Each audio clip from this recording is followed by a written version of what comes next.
గోవింద గోవింద గోవింద గోవింద.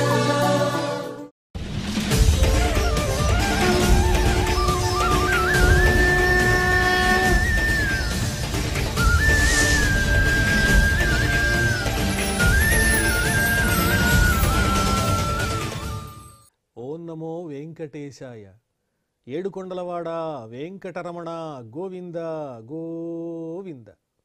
శ్రీ శ్రీనివాస శ్రీ వెంకటేశ గోవింద గోవింద.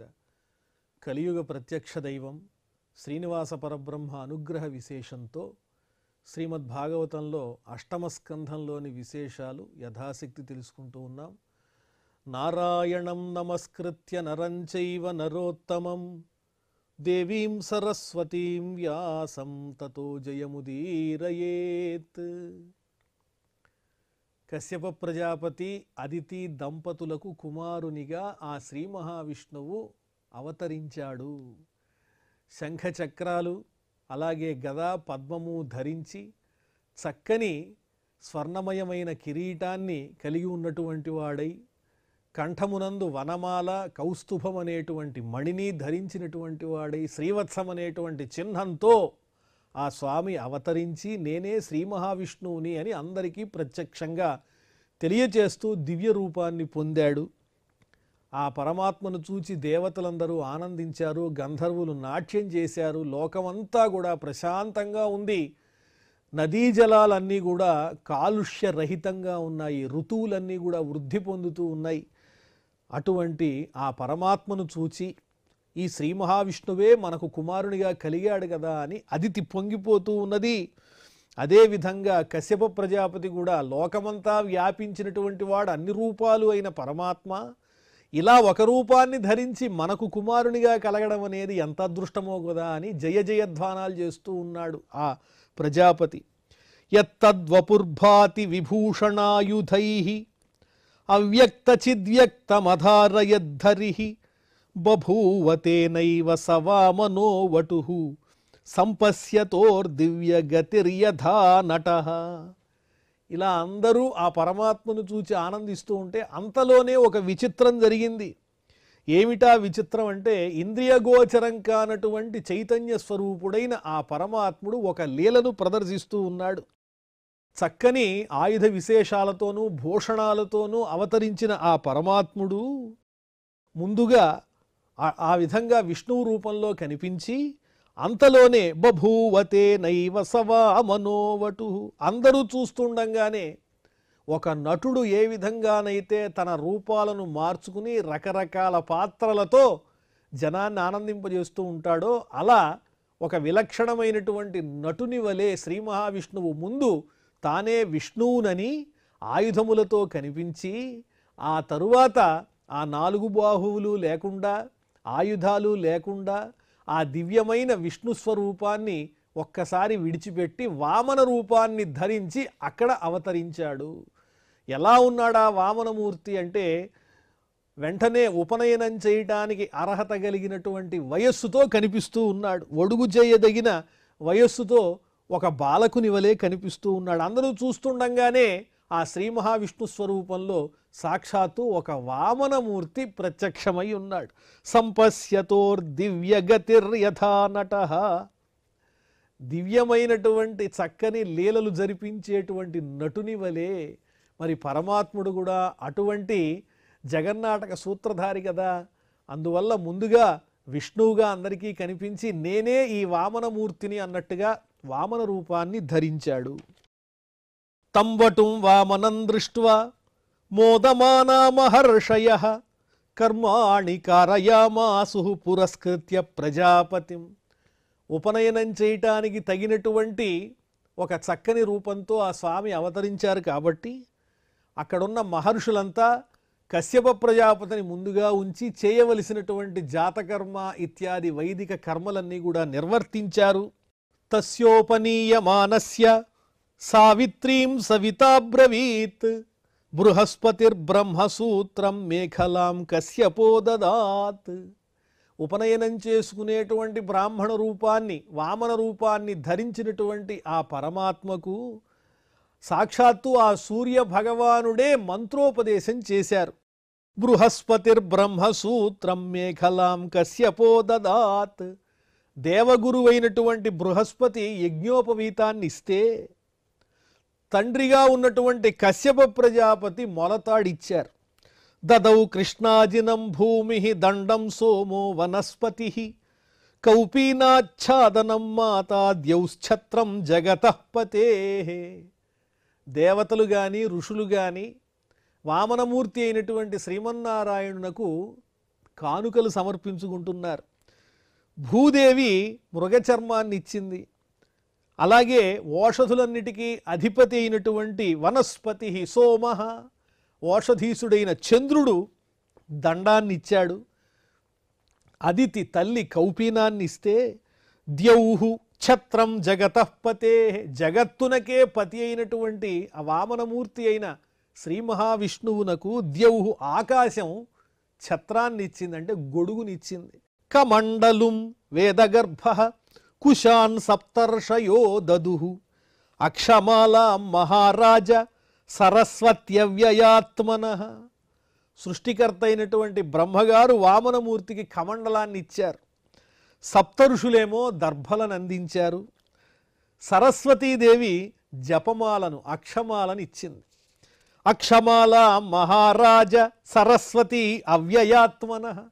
నాశములేని శాశ్వత స్వరూపుడైన ఆ పరమాత్మకు సరస్వతీదేవి అక్షమాలనిచ్చింది. తస్మై ఇత్యుపనీతాయ యక్షరాట్ పాత్రికా మదాత్ భిక్షాం భగవతి సాక్షాత్ ఉమాదాదంబికా సతీ. మరి యక్షరాట్, యక్షులకు ఈశ్వరుడైనటువంటి కుబేరుడు ఆ ఉపనయన కార్యక్రమంలో వామనమూర్తికి భిక్షాపాత్రనిచ్చాడు. ఆ ఉపనయనం చేసేటప్పుడు భవతి భిక్షాందేహి అని ఆ వటువు కోరతాడు. ఆ భిక్షాపాత్ర సాక్షాత్తు యక్షులకు రాజైనటువంటి కుబేరుడిచ్చాడు. అలాగే భిక్షాం భగవతి సాక్షాత్ ఉమా అదాత్ అంబికా సతి. పరమ పతివ్రత అయినటువంటి పార్వతీదేవి సాక్షాత్తు ఉమాదేవి అంబికాదేవి మొదటి భిక్షను వామనమూర్తికి ఇచ్చింది. భిక్షాం భగవతి సాక్షాత్ ఉమా అదాత్ అంబికా సతి. అన్నపూర్ణా స్వరూపిణి అయినటువంటి ఆ అమ్మవారు పార్వతీదేవి జగదంబ వామనమూర్తికి మొట్టమొదటిసారిగా భిక్షనిచ్చింది. సబ్రహ్మ వర్చసేనైవం సభాం సంభావితో వటుః బ్రహ్మర్షిగణ సంజుష్టాం అత్యరోచిత మారిషః. శ్రేష్ఠుడైనటువంటి దివ్య తేజో సంపన్నుడైనటువంటి పరమాత్ముడు తన కాంతితో అక్కడున్న అందరి కాంతిని తిరస్కరిస్తున్నాడు. అంటే ఆయన వెలుగు ముందు, బ్రహ్మవర్చస్సు ముందు దేవతల వెలుగు కానీ మహర్షుల వెలుగు కానీ ఏమీ కనిపించటం లేదు. ఆయనే అందరినీ అతిక్రమించి ఆ సభలో వెలిగిపోతూ ఉన్నాడు. బ్రహ్మర్షులందరూ చక్కగా చుట్టూ పరివారంగా చుట్టి ఉన్నారు ఆయనకు. వాళ్ళందరిలోనూ ప్రత్యక్షంగా ఆయన విపరీతమైనటువంటి విలక్షణమైన తేజస్సుతో వెలుగొందుతున్నారు వామనమూర్తి. సమిద్ధమాహితం వహ్నిం కృత్వా పరిసమూహనం పరిస్థీర్య సమభ్యర్చ్య సమద్భిరజుహోత్ విభుః.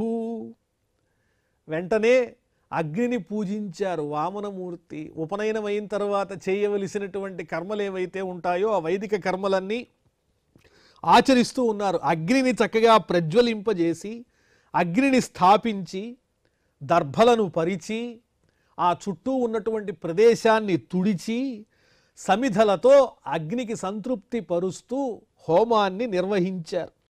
శ్రుత్వాశ్వమేధై యజమానమూర్జితం బలిం భృగూణాం ఉపకల్పితైస్తతః జగామ తత్రాఖిల సార సంభృతో భారేణ గాం సన్నమయన్ పదే పదే. ఇంకా అవతరించినటువంటి కార్యాన్ని వెంటనే నెరవేర్చాలిగా. అంతలోనే శ్రీ మహావిష్ణువు రూపంలో ఆవిర్భవించటం, అంతలోనే వామనమూర్తిగా మారటం, ఉపనయనం పూర్తి కావటం, వెంటనే తాను చేయాలనుకున్నటువంటి దైవ కార్యాన్ని నెరవేర్చడానికి ప్రయాణం అవటం, ఇదంతా వెంటనే జరిగిపోతూ ఉన్నది. శ్రుత్వాశ్వమేధై యజమానమూర్జితం. అనేక అశ్వమేధయాగములు చేస్తూ ఉన్నటువంటి బలిచక్రవర్తి వైభవాన్ని గురించి తెలుసుకున్నారు వామనమూర్తి. భృగూణాముపకల్పితైస్తతః. ఈ కార్యక్రమాన్నంతా నిర్వహింపజేసే వాళ్ళు ఎవరు బలిచక్రవర్తి చేత అంటే భృగువంశీయులైనటువంటి శుక్రాచార్యుడు మొదలైన గురువులే.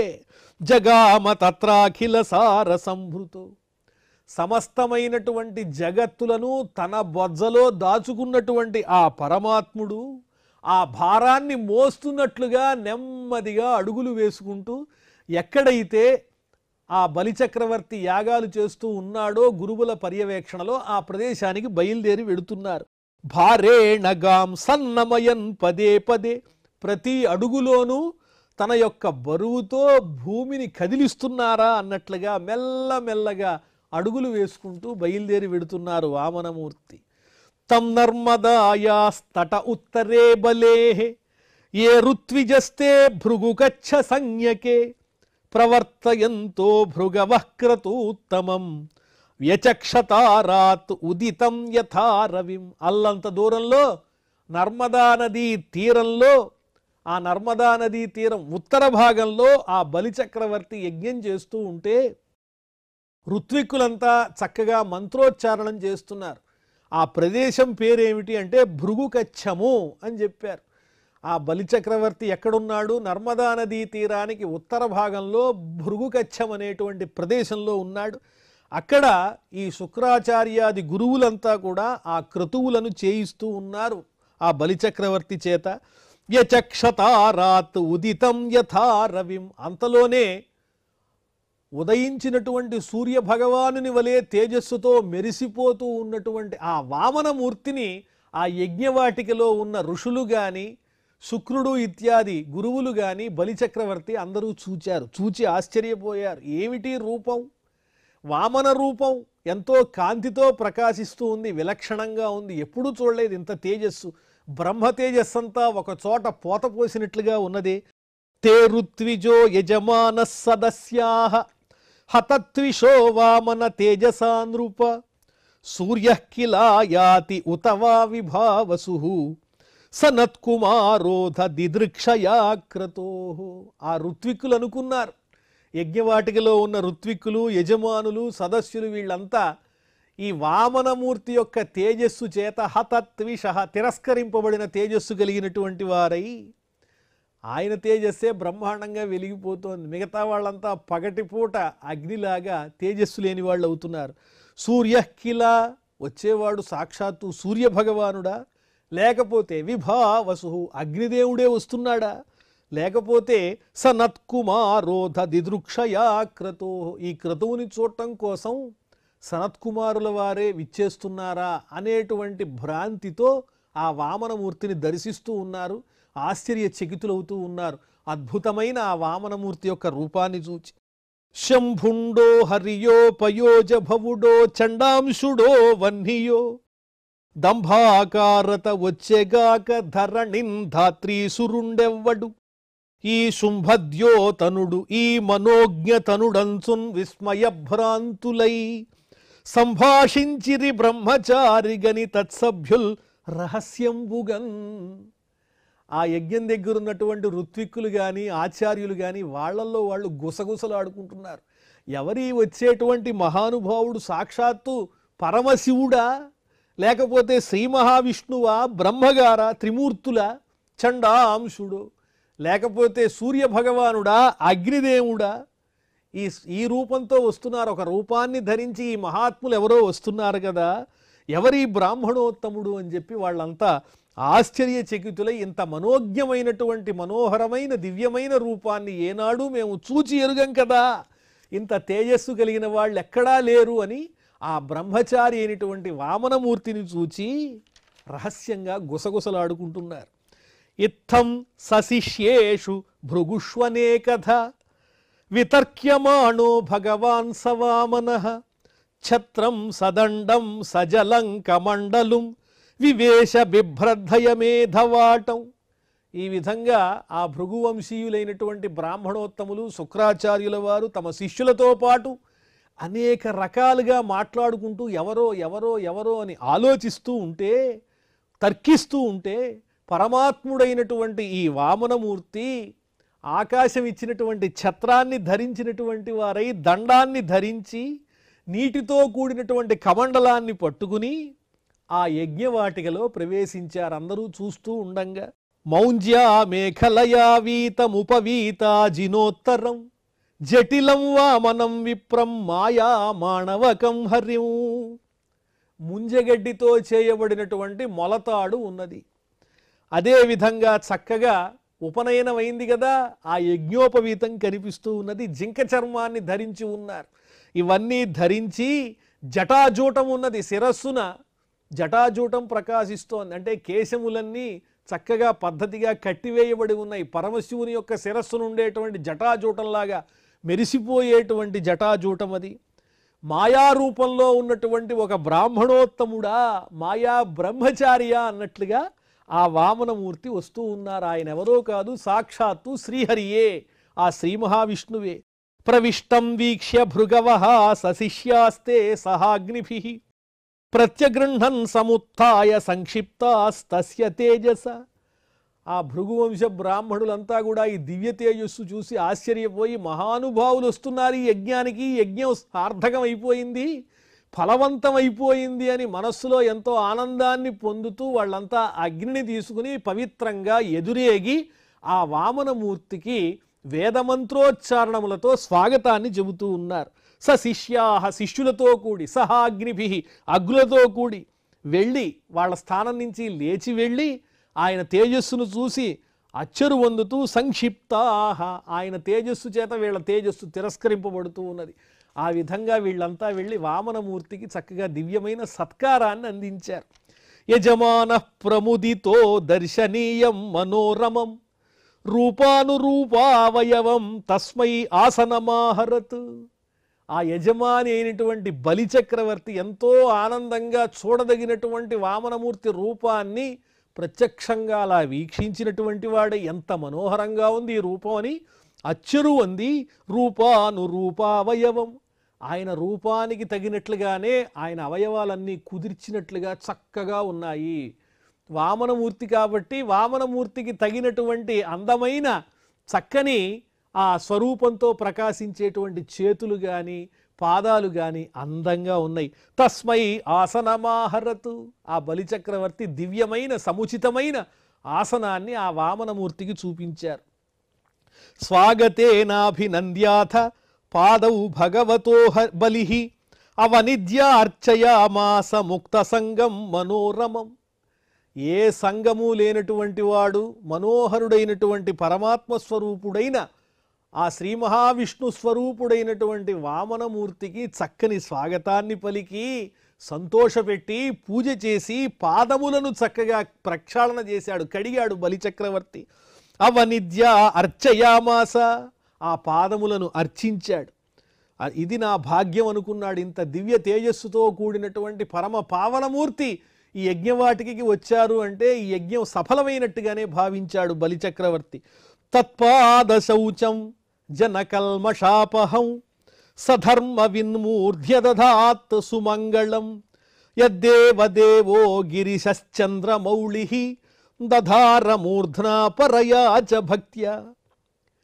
జనకల్మషాపహం, సమస్తమైన జనుల యొక్క కల్మషములను పోగొట్టేటువంటి సుమంగళం, మంగళప్రదమైనటువంటి తత్పాద శౌచం, ఆ వామనమూర్తి పాదములను కడిగినటువంటి నీటిని సధర్మవిత్ మూర్ధ్ని అదధాత్.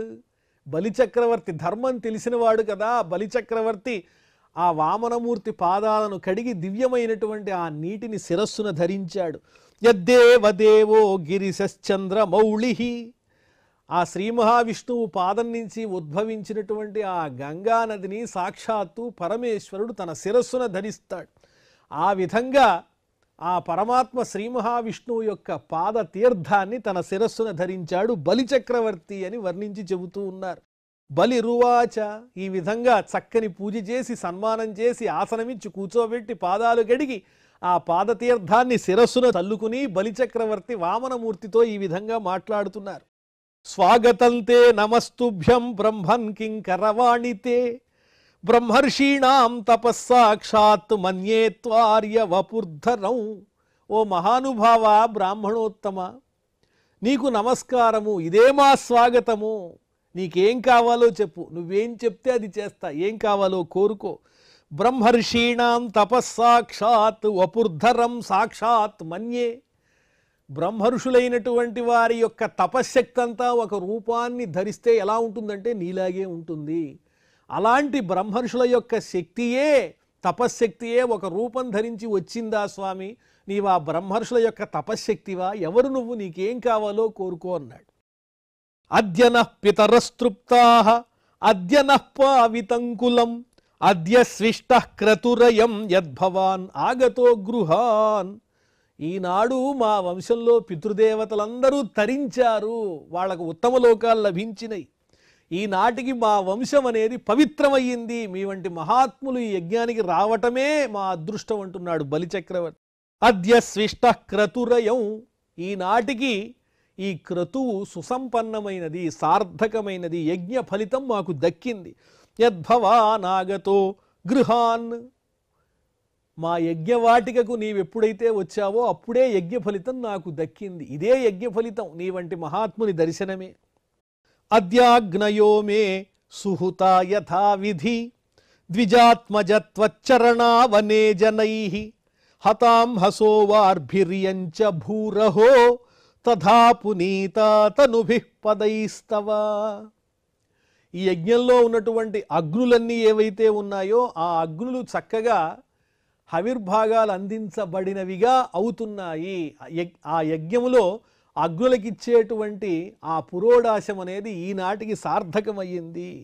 ద్విజాత్మజత్వచ్చరణావనే జనైః, నీ పాదములు ఎప్పుడైతే నేను చక్కగా ప్రక్షాళన చేసి నా శిరస్సును ధరించానో ఆ క్షణంలోనే ఇక్కడ యజ్ఞముల యందు ఇవ్వబడినటువంటి ఆ ద్రవ్యమంతా కూడా సార్థకమయ్యింది. హతాం హసోవార్భిర్యంచ భూరహో, ఈ భూమి అంతా కూడా పునీతమైపోయింది, నీ పాదములు కడగటం చేత పవిత్రంగా మారిపోయింది ఈ భూమి అంతా కూడా. అలాగే తథా పునీత తనుభిః పదైస్తవ, దివ్యమైనటువంటి చక్కని నీ పాదపద్మముల యొక్క స్పర్శ చేత ఈ భూమంతా కూడా పవిత్రమైపోయింది స్వామి, నీ రాక వల్ల మేమంతా ఎంతో సంతోషిస్తున్నామన్నాడు. వడుగా ఎవ్వరి వాడవు సంవాసస్థలం వెయ్యది ఈయడకున్ నీవరుదెంచుటన్ సఫలమయ్యన్ వంశమున్ జన్మమున్ కడు ధన్యాత్ముడనైతిని ఈ మఖము యోగ్యం వయ్యెన్ నా కోరికల్ కడతేరన్ సుహుతంబులయ్యే శిఖులున్ కళ్యాణమిక్కాలమున్. ఓ పరమాత్మ, నీవు ఎవరు, ఎక్కడి నుంచి వచ్చావు, నువ్వు ఉండేటువంటి ప్రదేశం ఎక్కడ, ఇక్కడికి రావటానికి కారణం ఏమిటి, నీకేం కావాలో చెప్పు. నీవు రావటం వల్ల మా వంశం అంతా పునీతమైపోయింది, నేను ధన్యుణ్ణయ్యాను, ఈ యజ్ఞమంతా కూడా సార్థకమయ్యింది, నా కోరికలన్నీ నెరవేరినట్టేనయ్యా. ఇదంతా మంగళప్రదమైన సమయం, నువ్వు రావటం వల్ల ఇదంతా మంగళప్రదమైపోయింది. యద్వటో వాంఛసి తత్ ప్రతీచ్ఛమే త్వామర్ధినం విప్రసుతానుతర్కయే గాం కాంచనం గుణవద్ధామమృష్టం తథాన్నపేయమథవా విప్రకన్యాం గ్రామాన్ సమృద్ధాన్ తురగాన్ గజాన్వ రథాంస్తథార్హత్తమ సంప్రతీచ్ఛ. ఓ వటో, ఓ బ్రహ్మచారి, ఓ బ్రాహ్మణోత్తమ, నీకేం కావాలో కోరుకో, అవన్నీ కూడా ఇస్తాను. అర్ధివై యాచకునవై ఇక్కడికి వచ్చావా నీవు, ఓ విప్రసుత అనుతర్కయే, నీవేదో కావాలనేటువంటి కోరికతోనే ఇక్కడికి వచ్చావు కాబట్టి నీకేం కావాలో కోరుకో, ఇచ్చేస్తా. గాం కాంచనం, గోవులు కావాలా, భూమి కావాలా, బంగారం కావాలా, లేకపోతే చక్కని ఇళ్ళు కావాలా, లేకపోతే రుచికరమైనటువంటి మృష్టాన్న భోజనం, చక్కని పానీయాలు కావాలా, భక్ష్యాలు అదేవిధంగా పానీయాలు కావాలా, లేకపోతే నీవు బ్రహ్మచారివి కదా, చక్కని విప్రకన్యను చూచి వివాహం చేయించమంటావా, నీకు పెళ్లి కూతురు కావాలా, గ్రామాన్ సమృద్ధాన్ తురగాన్ గజాంవ, గ్రామాలు కావాలా, లేకపోతే చక్కని ఏనుగులు గుర్రాలు ఇవన్నీ కావాలా, నీకే భోగాలు కావాలో అడుగు, నువ్వేమడిగినా కూడా నేను ఇవ్వటానికి సంసిద్ధంగా ఉన్నానయ్యా, నీవేదో కోరి నా వద్దకు వచ్చావని నేను అనుకుంటున్నాను అని. వరచేలంబులో మాడలో ఫలములో వన్యంబులో గోవులో హరులో రత్నములో రథంబులో విమృష్టాన్నంబులో కన్యలో కరులో కాంచనమో నికేతనములో గ్రామంబులో భూములో ధరణీఖండమో కాక ఏమడిగదో ధాత్రి సురేంద్రోత్తమ. లోకాలన్నిటికీ అధిపతైనటువంటి ఆ శ్రీ మహావిష్ణువుని నీకేం కావాలన్నా నేను ఇస్తాను, కోరుకో అంటున్నాడు బలిచక్రవర్తి. ఇక్కడే ఈ బలిచక్రవర్తిలో ఉన్నదేమిటి అంటే కొంత నేనే అన్నింటినీ కూడా శాసించేటువంటి ప్రభువును అనే అహంకారం ఉన్నది. అందువల్లనే అతడు తన సంపదను పోగొట్టుకోవలసి వచ్చింది. ఏం కావాలి నీకని అడుగుతున్నాడు. వస్త్రాలు కావాలా, లేకపోతే ఫలములు కావాలా, గోవులు కావాలా, ఏనుగులు కావాలా, గుర్రాలు కావాలా, రథాలు కావాలా, ఇళ్ళు కావాలా, గ్రామాలు కావాలా, లేకపోతే ఈ ధరణినంతా కూడా నీకు ఇచ్చేయమంటావా? నువ్వేం అడిగినా కూడా నేను ఇవ్వగలను అనేటువంటి ఒక కర్తృత్వాన్ని, తనలో ఉన్న గొప్పతనాన్ని స్వామి ముందు తెలియజేస్తూ ఉన్నాడు ఆ బలిచక్రవర్తి. ఈ రకంగా ఆ బలిచక్రవర్తి యొక్క వైభవాన్ని, అలాగే పరమాత్ముని యొక్క లీలా విశేషాన్ని అంతటినీ కూడా వ్యాసుల వారు చక్కని అందమైనటువంటి రచనలతో అందిస్తే, పోతన వారు పద్య రూపంలో అదంతా మన కంటికి కనిపించే విధంగా హృద్యంగా అందించారు. యథాశక్తి అవన్నీ మనం తెలుసుకునేటువంటి ప్రయత్నం చేద్దాం. ఇప్పుడు క్షమాప్రార్థనాదులతో ఈ కార్యక్రమాన్ని పరిసమాప్తం చేసుకుందాం. అథ క్షమాప్రార్థన. యదక్షరపదభ్రష్టం మాత్రాహీనంచ యద్భవేత్ తత్సర్వం క్షమ్యతాం దేవ నారాయణ నమోస్తుతే. శ్రియఃకాంతాయ కళ్యాణ నిధయే నిధయేర్థినాం శ్రీవేంకట నివాసాయ శ్రీనివాసాయ మంగళం.